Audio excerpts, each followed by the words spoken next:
సిగ్గుచేటు కళాకుంట్ల కవిత ధర్నా చేయడం సిగ్గుచేటు పూలే విగ్రహం కోసం ధర్నా చేయడం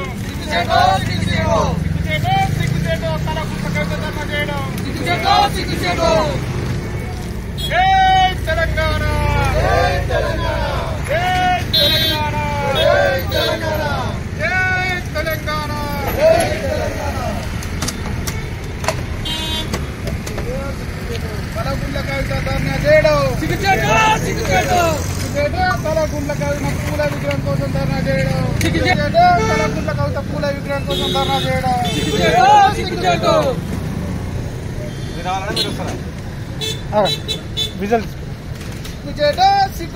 కళాకుంట్ల కవిత ధర్నా చేయడం సిగ్గుచేటు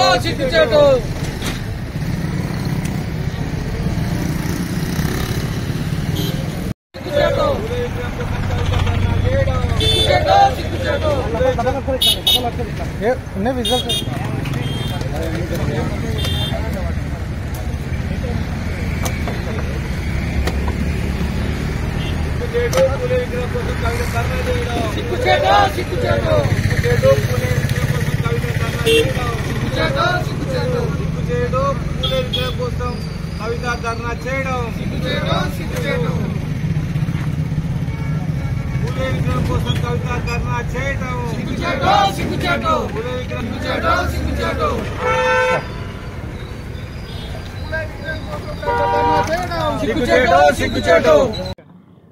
ఈరోజు జాగృతి అధ్యక్షురాలు కల్వకుంట్ల కవిత గారు మహాత్మా జ్యోతిబా పూలే విగ్రహం పెట్టాలని ఇందిరా పార్క్లో ధర్నా చేయడం సిగ్గుచేటు.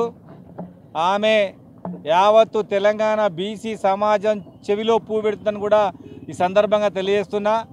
సోదర బీసీలారా, మీరు స్వతంత్రంగా ఉద్యమం చేయండి. కవిత వాళ్ళు వాళ్ళ పార్టీ అధ్యక్షుడు బీసీకి ఇవ్వలేదు, వాళ్ళ జాతీయ అధ్యక్షురాలు జాగృతి అధ్యక్షురాలు ఆమెనే. అదేవిధంగా బీసీలకు అన్యాయం చేసిన వాళ్ళు మరి స్థానిక సంస్థలలో ఉన్నటువంటి మరి 42% 28% చేసింది వీళ్ళే.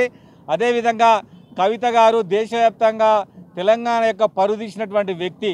ఆమె చేసిన నిర్వాహకం వల్ల ఢిల్లీలో కేజ్రీవాల్ ఇక్కడ బీఆర్ఎస్ పార్టీ 0 స్థాయికి వచ్చింది. పార్టీని ఇవాళ సర్వనాశనం చేసింది కవిత వైఖరి వల్లనే.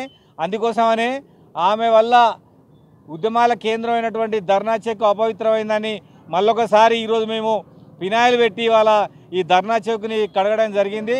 అమ్మ కవితమ్మ, నువ్వు ఇంట్లో ఉండాలి, నువ్వు ఉద్యమాలు చేయొద్దు, రాజకీయం చేయొద్దు. ఎందుకంటే నీలాంటి అవినీతి పరమైనటువంటి మహిళా నాయకురాలు ఈ సమాజానికి హానికరం, చెడు. అందుకోసమనే నువ్వు సంపాదించుకున్న పైసలు చాలు.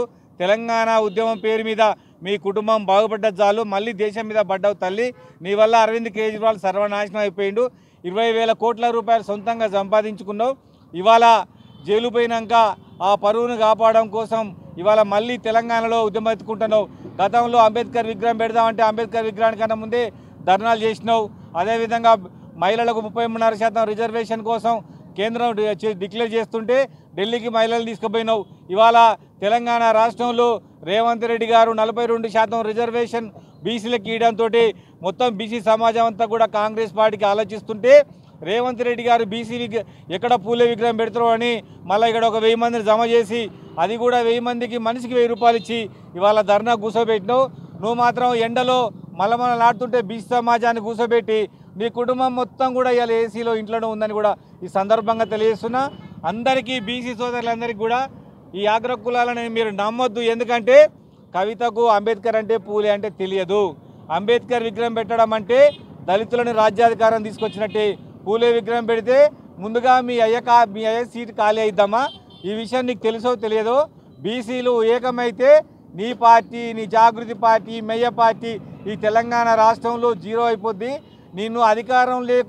నిన్ను నీ పార్టీని మీ అయ్యని అధికారంలోకి రాకుండా చేయడం కోసం ఇక్కడ బీసీలు ఏకమవుతున్నారు. అందుకోసమనే బీసీలని పక్కదో పట్టించడం కోసం, వాళ్ళ చెవిలో పూలు పెట్టడం కోసం బీసీ మహాత్మా పూలే విగ్రహం ఆవిష్కరణ పెట్టుకున్నావు. అది అసెంబ్లీలో పెట్టినా, రోడ్డు మీద పెట్టినా, అమ్మ చాలా విగ్రహాలు తెలంగాణ రాష్ట్రంలో ఉన్నాయి తల్లి.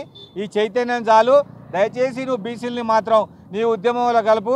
నీకు నిజంగా ప్రేమ ఉంటే ఆమరణ నిరాహార దీక్ష చేసి నువ్వు ఒక్కదానివే విగ్రహం పెట్టేంత వరకు దీక్షను విరింపజేయదని నేను ఛాలెంజ్ విసురుతున్నా. ఒకటి, మీరు అధికారంలో ఉన్న 10 ఏళ్ల పాటు ఎందుకు పూలే విగ్రహం పెట్టలేదు? ట్యాంక్ బండ్లో పెట్టలేదు, అసెంబ్లీలో పెట్టలేదు. అదే విధంగా ఇవాళ మరి మీకు నిజంగా బీసీల మీద అభిమానం, ప్రేమ ఉంటే రేవంత్ రెడ్డి గారు అసెంబ్లీలో తీర్మానం చేసినటువంటి 42% రిజర్వేషన్ బీసీల కోసమని ఢిల్లీలో పోయి కొట్లాడి దీక్ష చేసి సాధించుకొని రావాల్సిందిగా నేను డిమాండ్ చేస్తున్నా, నీకు సవాలు విసురుతున్నా.